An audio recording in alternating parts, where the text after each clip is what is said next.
Hello, അപ്പോൾ നമ്മുടെ പുതിയൊരു വീഡിയോയിലേക്ക് എല്ലാവർക്കും സ്വാഗതം. അപ്പോൾ ഈ കാണുന്ന നമ്മൾ വടക്കുറത്ത് പാത്രങ്ങൾ കഴുകി വെക്കണ മേശയുടെ ഒരവസ്ഥയാണ് കേട്ടോ. അപ്പോൾ നല്ലൊരു കാറ്റും ചെറിയൊരു പൊടിമഴയുണ്ടായി. അപ്പോൾ ആ മഴയത്തും കാറ്റത്തും വന്നിട്ടുള്ള അഴുക്കാണ് ആ കാണുന്നത് കേട്ടോ. നല്ല ഷീറ്റിൻ്റെ മുകളിൽ ഇലകളും കരടും ഒക്കെ കൂടി അങ്ങോട്ട് പറന്ന് വീണു. അപ്പോൾ മൊത്തം അതൊന്ന് ക്ലീൻ ചെയ്ത് കൊടുത്തു കേട്ടോ. ഇത് ഒരു വൈകിട്ടാണ്, ഇരുട്ടായതിൻ്റെ ശേഷമുള്ള ക്ലീനിങ് ആയിരുന്നു കേട്ടോ. അപ്പോൾ അവിടെ ഒന്ന് സെറ്റാക്കി എടുത്തിട്ടുണ്ട്.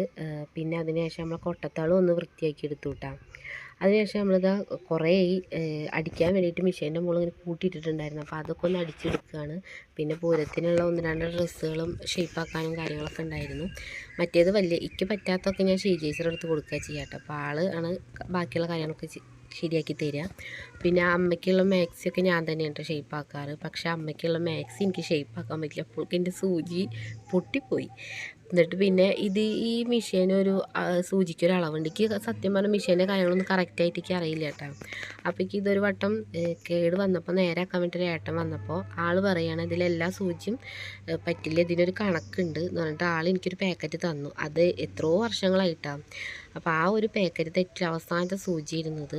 എന്നിട്ട് ഞാൻ ഏട്ടൻ്റെ അടുത്ത് ഞാൻ ഫോട്ടോ അയച്ചു കൊടുത്തിട്ട് വാങ്ങിക്കാൻ പറഞ്ഞു. പക്ഷേ ആ കടക്കാരൻ സാധാ മെഷീൻ സൂചി തന്നെയാണ് തന്നയച്ചത്. പക്ഷെ അത് ഉരുണ്ട ടൈപ്പ്, അത് ഇതിന് പറ്റില്ല. ഇതിന് ഒരു ഭാഗത്ത് ഇങ്ങനെ പതിഞ്ഞിട്ടുള്ളൊരു ടൈപ്പ് സൂചിയാണ് ഇതിന് പറ്റിയത്. കാരണം അമ്മയുടെ മാക്സിക്ക് അടിക്കാൻ പറ്റിയില്ല. പിന്നെ വിനിത എടുത്ത മാക്സി അടിച്ച് കൊണ്ടുവന്നതായ കാരണം അമ്മ പിന്നെ അതിട്ടു.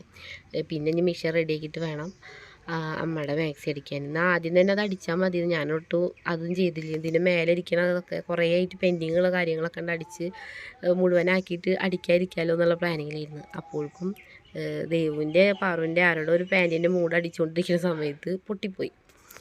അങ്ങനെ ഞാൻ അടിക്കാതിരിക്കുന്ന സമയത്ത് ഏട്ടൻ പിള്ളേരായിട്ട് പുറത്തേക്ക് റോട്ടിൽ നമ്മളെ മാല ബൾബും കാര്യങ്ങളൊക്കെ തൂക്കിയിട്ടുണ്ടല്ലോ. അപ്പോൾ അതൊക്കെ കാണാൻ വേണ്ടിയിട്ട് കൊണ്ടുവന്നതാട്ടോ. ഇത് തൂക്കിയതിൻ്റെ ശേഷം പിന്നെ രുദ്രുവിനെ എപ്പോഴും റോട്ടിലേക്ക് ഓടലാട്ടോ പണി. നമ്മളെ കണ്ണ് തെറ്റിയ ആളോടും. അപ്പോൾ ആൾക്ക് ഇതൊക്കെ കാണുമ്പോൾ നല്ല രസമാണ്.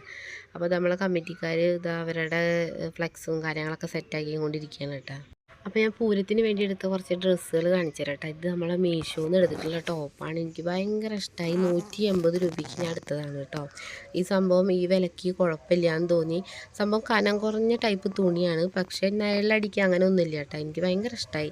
നല്ല സുഖമുണ്ട് കേട്ടോ. അപ്പം പിന്നെ ഇതാണ് പൂരത്തിനായിട്ട് എടുത്തുള്ള ടോപ്പ്, നല്ല കരിമ്പച്ച. അപ്പോൾ ആ ഒരു ടോപ്പ് ഈ ഫ്രണ്ടിൽ ഇതുപോലെ കുറച്ച് സ്റ്റോൺ വർക്കും കാര്യങ്ങളൊക്കെ ആയിട്ട് നല്ല രസമുണ്ടായിരുന്നു കേട്ടോ. ഈ ഒരു ടോപ്പ് എനിക്ക് ഇട്ടപ്പോൾ പേഴ്സണലി ഭയങ്കര ഇഷ്ടമായി. എന്തോ ഒരു ഭംഗി തോന്നി. അപ്പോൾ എനിക്ക് പിന്നെ ഈ ഫ്രണ്ടിലേക്ക് തന്നെ പ്ലീറ്റൊക്കെ ആയ കാരണം നമ്മളെ ഷേപ്പില്ലെങ്കിലും വലിയ കുഴപ്പമൊന്നുമില്ല. അപ്പോൾ നല്ല വൃത്തിക്ക് തന്നെ നിൽക്കുന്നുണ്ടായിരുന്നു. അപ്പോൾ ഞാൻ അടിച്ചു കൊടുന്നപ്പോൾ ഒന്ന് ഇട്ട് നോക്കിയതാണ് കേട്ടോ. അപ്പോൾ ഇട്ടപ്പോൾ നല്ല കറക്റ്റാണ്. അപ്പോൾ ഇതാണ് സംഭവം. ഒരു നല്ല കരിമ്പച്ച. ഞാനിട്ട മാക്സിയുടെ ഒക്കെ പോലെ തന്നെ കരിമ്പച്ച കളർ ഇനി എത്ര ഉണ്ടെങ്കിലും പിന്നെയും കണ്ടെടുത്ത് പോകും. അതുപോലെ തന്നെ കറുപ്പും. പിന്നെ ഇതാണ് നമ്മളുടെ മാക്സി, പൂരത്തിൻ്റെ രണ്ടാമത്തെ മാക്സിയാണ് കേട്ടത്. ഇത് സത്യം പറഞ്ഞാൽ അത്ര ഇഷ്ടമായിട്ടൊന്നുമില്ല. പിന്നെ അങ്ങോട്ട് എടുത്തു എന്ന് മാത്രം. ഇത് നമ്മൾ നേരത്തെ കാണിച്ച ടോപ്പ് മീഷോയിൽ നിന്ന് എടുത്തിട്ടുള്ള തീരെ കനലില്ല, ഒരു കയ്യിൽ നമുക്കിങ്ങനെ ചുരുട്ടി പിടിക്കുക അങ്ങനത്തെ ഒരു ടൈപ്പ് തുണിയാണ് കേട്ടത്. പിന്നെ അത് ഏട്ടൻ്റെ ഡ്രസ് കോഡ്, ഇവർക്ക് കമ്മിറ്റിക്കാരുടെ ഡ്രസ് കോഡ് ഉണ്ടല്ലോ, അതാണ് കേട്ടോ ഇത്. പക്ഷേ ഏട്ടൻ ഷർട്ട് മാത്രം അടിച്ചത്, ബാക്കിയുള്ള പിള്ളേർക്കും ഇപ്പോൾ രുദ്രുവിനെ കാണിച്ച പോലത്തെ അങ്ങനത്തെ ഒരു ടൈപ്പാണ് കേട്ടോ. പിന്നെ ഇത് പാറുട്ടിയുടെ മിഡി, ഇതുപോലെ ഒരു വൈറ്റ് ടോപ്പ്, മിഡിയല്ല നല്ല എന്താണ് അമ്പർല കട്ടായി നിൽക്കുന്ന പാവാട. അതിൻ്റെ സെയിം റോസ് കളറാണ് നമ്മളുടെ ദേവുട്ടിക്ക്, അവളുടെ ടോപ്പാണ് ഇത്. അപ്പോൾ അവരിതൊക്കെ വന്നപ്പോൾ ഒന്ന് ഇട്ട് നോക്കിയിട്ടൊക്കെ അങ്ങനെ വെച്ച കാരണം ഒക്കെ തല തിരിഞ്ഞിട്ടായിരുന്നിരുന്നത്. അപ്പോൾ സംഭവം നല്ല രസമുണ്ടായിരുന്നു കേട്ടോ. പിന്നെ പാറുട്ടിക്ക് ഒരു കോട്ടൻ്റെ ഒരു സിമ്പിൾ ഉടുപ്പെടുത്ത്. ദേവുട്ടിക്ക് കോട്ടനിൽ കിട്ടിയില്ല, നല്ല സിമ്പിളായിട്ട് തന്നെ വേറൊരു ഉടുപ്പ് കിട്ടി. രുദ്രുവിനാണ് ഇപ്രാവശ്യം നന്നായി നമ്മൾ ഡ്രസ്സ് എടുത്തത്. ഇതൊരു പാൻറ്റും, അത് അവൻ്റെ അച്ചെടുത്തതാണ് കേട്ടോ, പാൻറ്റും ആ ഒരു ബനിയനും. ഇത് ഞാനെടുത്ത പാൻറ്റും, ഒരു പച്ച ബനിയനും. അപ്പോൾ ഇത് നമ്മളൊരു വട്ടം ഇട്ടു കേട്ടോ.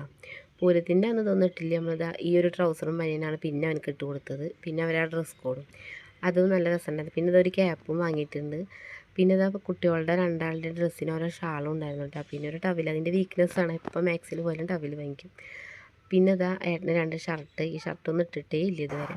അപ്പോൾ ഇത്രയുള്ള നമ്മളെ വീഡിയോ ഇഷ്ടമായി ലൈക്ക് ചെയ്യുക, കമൻറ്റ് ചെയ്യുക, സബ്സ്ക്രൈബ് ചെയ്യുക. അപ്പോൾ അടുത്ത വീഡിയോ ആയിട്ട് പെട്ടെന്ന് വരാം. അപ്പോൾ ഓക്കെ, ബൈ.